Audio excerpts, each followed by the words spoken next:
Bienvenidos a 7 días, el repaso de la actividad del blog Afán por Saber.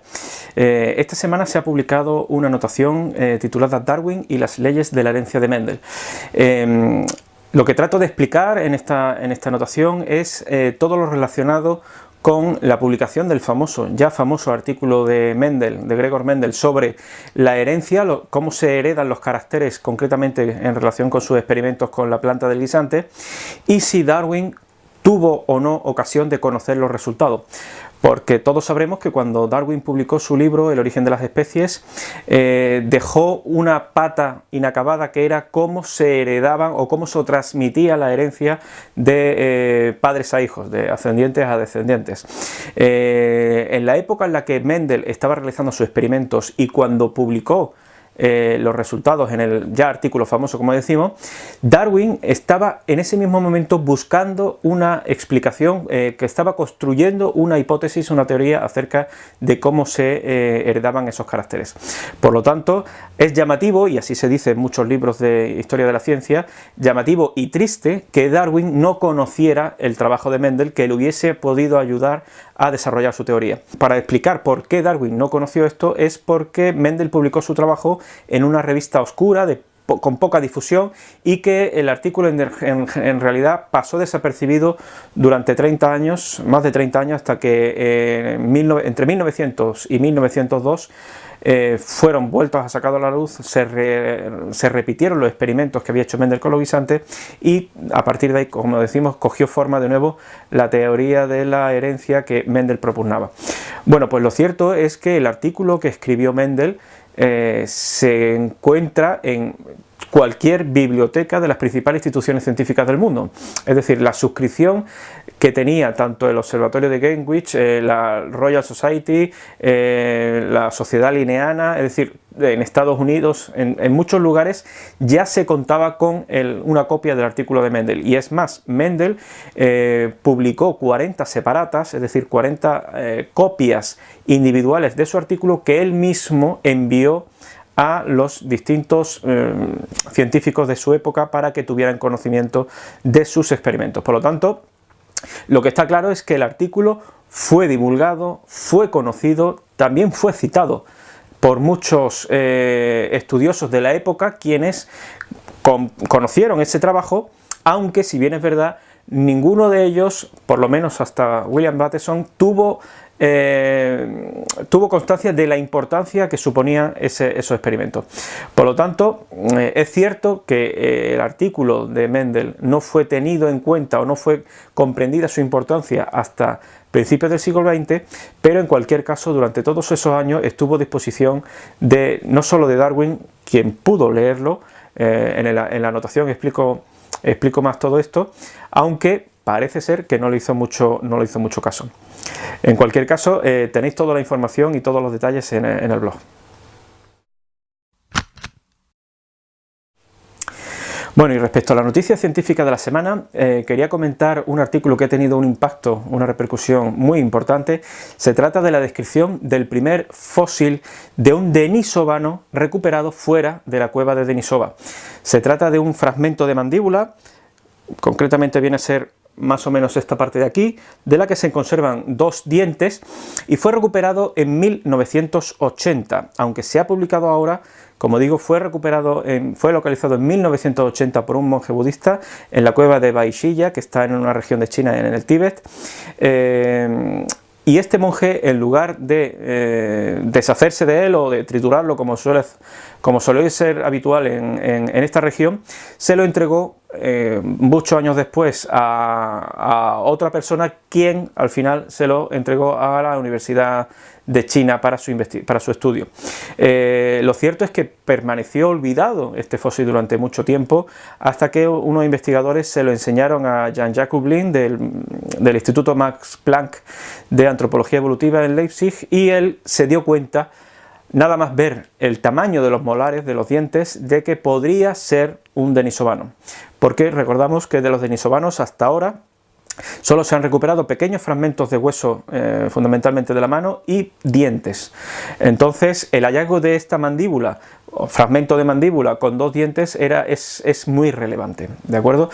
Entonces, teniendo en cuenta este primer dato, que es que no ha sido recuperado en un yacimiento arqueológico propiamente dicho, con una investigación en profundidad, lo que hizo el equipo fue tratar de analizar el ADN, ¿de acuerdo? Esto no fue posible porque ya estaban muy deteriorados, y lo que se ha aplicado es una técnica nueva que se está desarrollando que analiza las proteínas. Concretamente se han tomado restos de colágeno y con el análisis de los aminoácidos de este colágeno se ha conseguido adscribir a los denisovanos, porque por fortuna, sí, de los denisovanos tenemos un ADN completo, con lo cual nos permite hacer este tipo de comparaciones.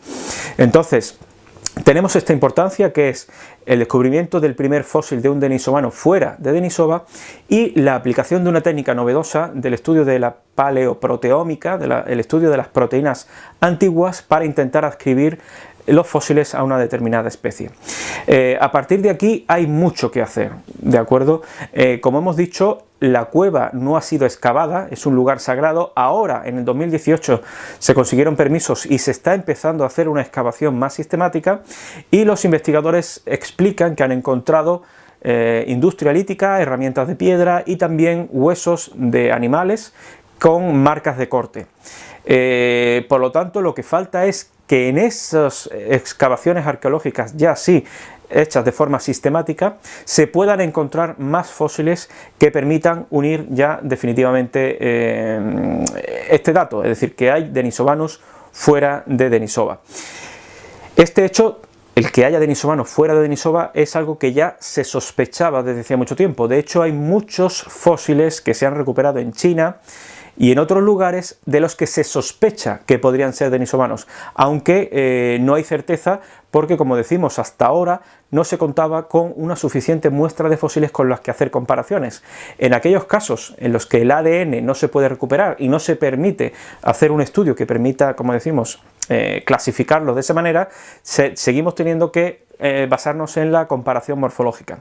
Y como decimos, ya hay muchos fósiles que son candidatos a ser denisovanos, aunque hasta ahora no se ha afirmado con rotundidad, porque no se puede.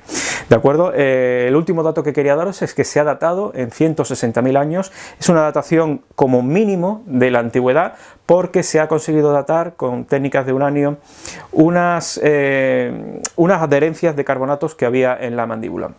En cualquier caso, hay que ser consecuente, es decir, no hay que echar las campanas al vuelo. Se trata de un fósil muy relevante, pero que todavía no nos permite obtener demasiada información acerca de los denisovanos, no solo porque no se ha encontrado con el contexto adecuado, que es lo que se va a intentar solucionar ahora, sino porque en sí es poco diagnóstico. Insisto, ya veis las fotos, la mandíbula no está completa, está bastante deteriorada, así que lo que hay que hacer es seguir excavando. Por último, puntualizar que hay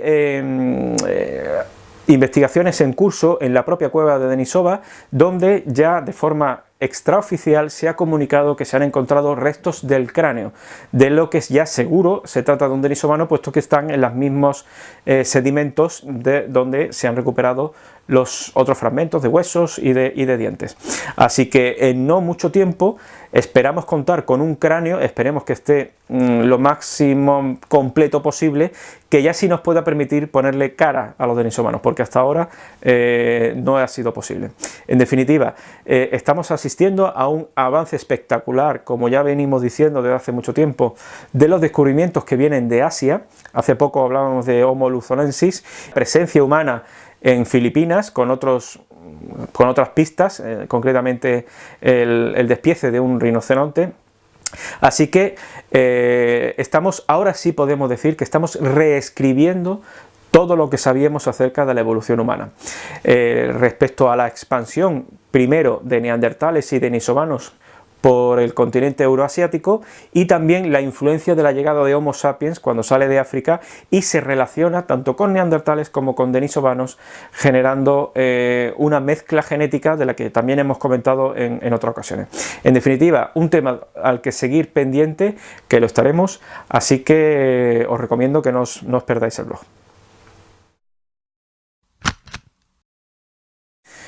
Bueno, y para terminar, os quiero recomendar este libro, Del mito al laboratorio, la inspiración de la mitología en la ciencia, escrito por Dani Torregrosa.